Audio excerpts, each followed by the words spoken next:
ঠেকুয়ার একটা রেসিপি নিয়ে চলে আসলাম বন্ধুরা। তো দেখো, 1 কাপ নারকেলের গুঁড়ো মেজারমেন্ট কাপের, 1 কাপ ভোগ চালের গুঁড়ো, আর হলো কালো নুনিয়া যেটা বললে সেই গুঁড়োটা, 1 কাপ হলো চিনির গুঁড়ো, আর 1 কাপ সুজি মেজারমেন্ট কাপের অবশ্যই। আর মেজারমেন্ট কাপে 2 কাপ ময়দা নিয়েছি।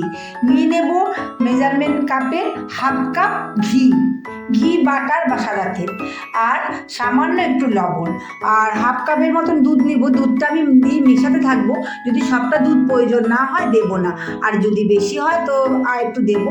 একদম ড্রাই হবে মাখাটা, একদম ড্রাই। এই দেখো, লুচির গোলার মতন গোলা করে দিয়েছি, আমার হাতেই লেগে আছে, দেখছো তো? একদম মানে শুকনো হবে মাখাটা। এই দেখো, এবার সাঁচে ফেলে তেলে ভাজতে হবে।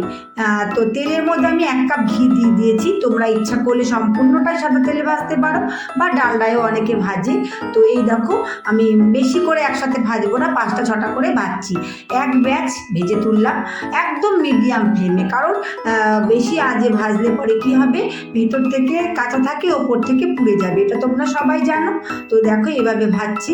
তো খেতে কিন্তু অসাধারণ হয়, একদম মুচমুচে ঠেকুয়া। এটা আমার সম্পূর্ণ নিজের একটা রেসিপি, তোমরা ট্রাই করে দেখো, আশা করি ভালো লাগবে। তো চলো বন্ধুরা, ভালো লাগলে লাইক, শেয়ার ও সাবস্ক্রাইব করে দিবে। আমার চ্যানেলটাকে ফলো করে রাখবে, রানিস চ্যানেল, মমস চ্যানেল। তো চ্যানেলটাকে ফলো রাখলে নতুন নতুন রেসিপি নিয়ে তোমাদের সামনে আবার হাজির হয়ে যাব আমি।